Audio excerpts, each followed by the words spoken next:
Sejarah game di dunia merupakan perjalanan panjang yang dimulai dari eksperimen sederhana hingga menjadi industri besar seperti sekarang. Berikut adalah penjelasan detailnya. Awal mula, tahun 1940-an sampai tahun 1960-an. Tahun 1940-an, era komputer mekanik. Game pertama di dunia diciptakan oleh Edward U. Condon, seorang insinyur AS, dengan mesin bernama Nimatron. Game ini didasarkan pada permainan matematika tradisional bernama NIM.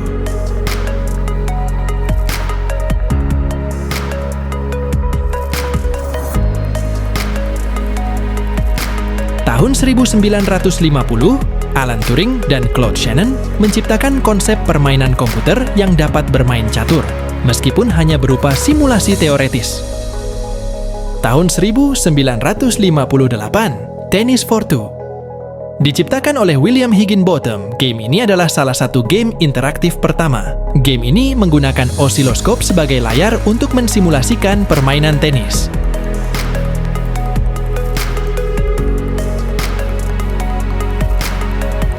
Tahun 1961, Space War. Diciptakan oleh mahasiswa MIT, Steve Russell. Space War menjadi salah satu game komputer pertama yang populer di kalangan mahasiswa dan akademisi.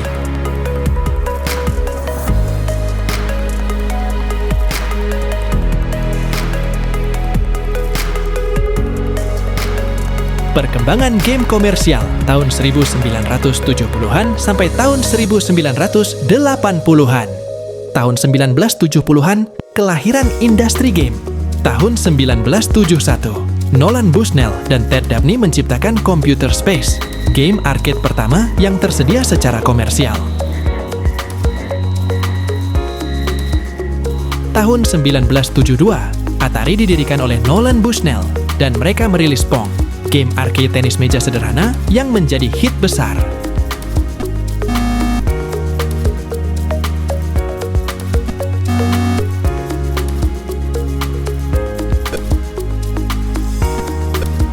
Tahun 1977, era konsol rumah. Atari merilis Atari 2600, konsol video game rumah pertama yang menggunakan cartridge. Ini memungkinkan pemain mengganti game dengan mudah, membuka jalan bagi konsol modern.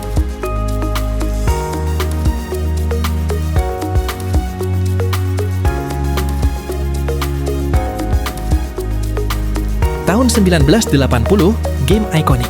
Pac-Man dirilis oleh Namco dan menjadi fenomena global. Game ini memperkenalkan karakter ikonik dan gameplay unik.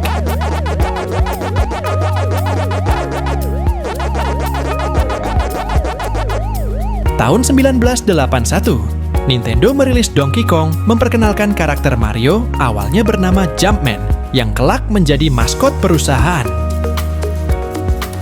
Crisis Game, tahun 1983 sampai 1985. Tahun 1983, industri video game mengalami krisis besar, terutama di Amerika Serikat. Penyebabnya adalah oversaturasi pasar, kualitas game yang buruk, dan kurangnya kontrol kualitas.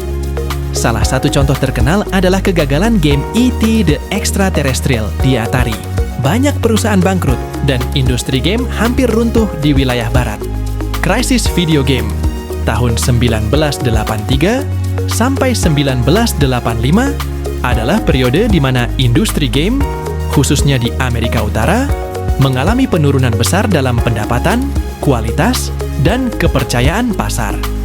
Pendapatan industri video game yang semula mencapai sekitar 3,2 miliar dolar pada tahun 1983 merosot tajam menjadi hanya 100 juta dolar pada tahun 1985.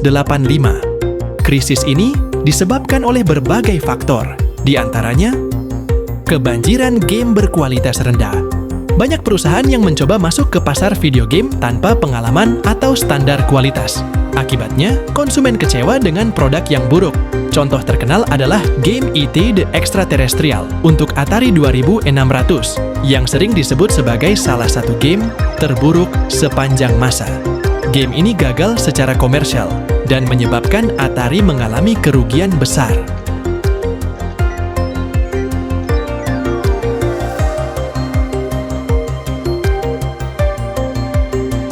oversaturasi pasar konsol.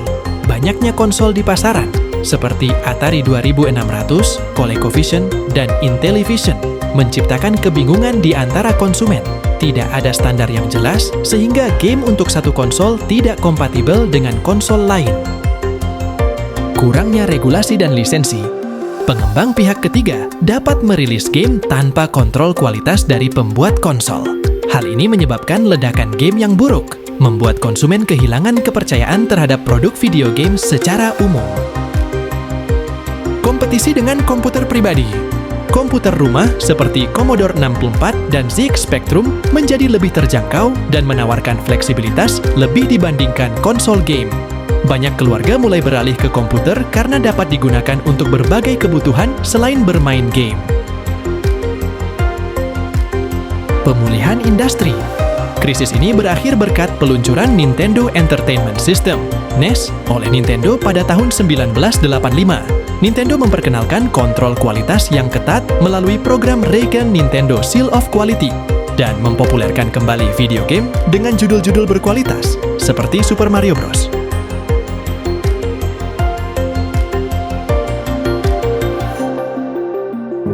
Krisis ini menjadi pelajaran penting bagi industri video game untuk menjaga kualitas, inovasi, dan kepercayaan konsumen. Game Portable. Tahun 1989, Nintendo merilis Game Boy, perangkat game portable pertama yang sukses besar. Game Tetris menjadi salah satu judul utama yang membuatnya populer.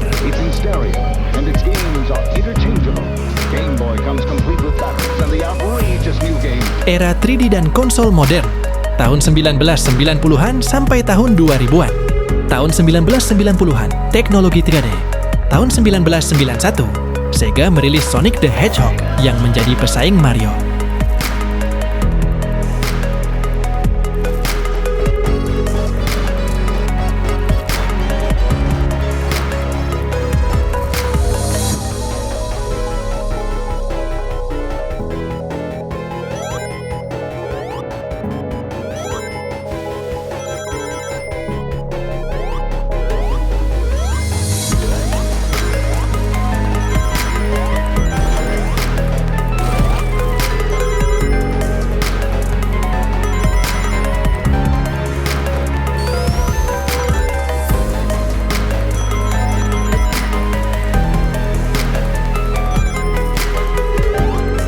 Tahun 1994, Sony merilis PlayStation yang memperkenalkan CD-ROM sebagai media penyimpanan.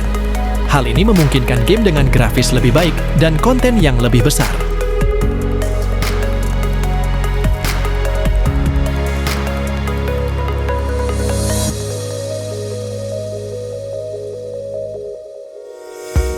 Tahun 1996, Nintendo 64 dirilis, memperkenalkan kontroler joystick analog dan game 3D seperti Super Mario 64 dan The Legend of Zelda: Ocarina of Time.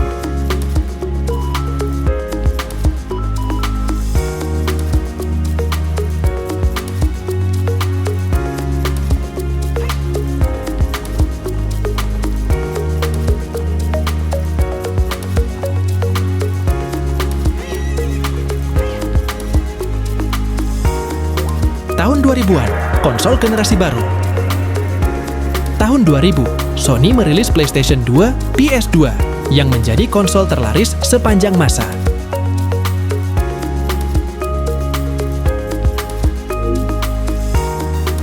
Tahun 2001, Microsoft memasuki pasar dengan Xbox, memperkenalkan layanan online gaming dengan Xbox Live.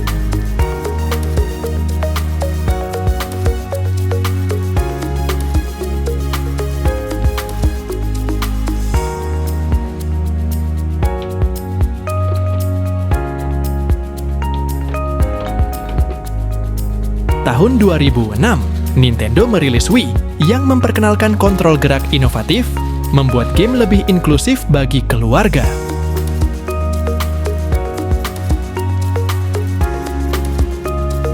Era game digital dan mobile, tahun 2010-an sampai sekarang.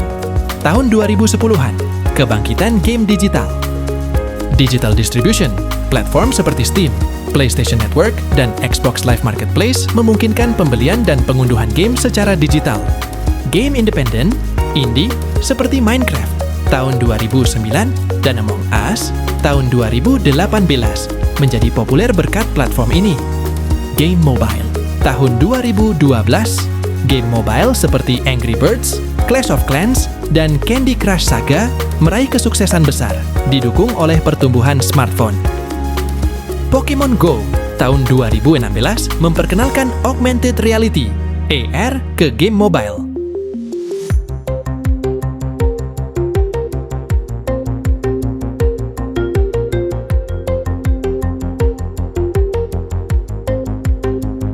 E-sports dan streaming. E-sports, game seperti League of Legends, Dota 2, dan Fortnite mendominasi kompetisi profesional. Streaming, platform seperti Twitch dan YouTube Gaming memungkinkan pemain memonetisasi gameplay mereka. Realitas virtual, VR, dan augmented reality, AR. VR menjadi populer dengan perangkat seperti Oculus Rift dan PlayStation VR.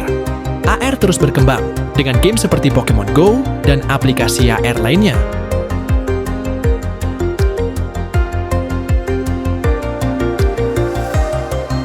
Masa depan industri game.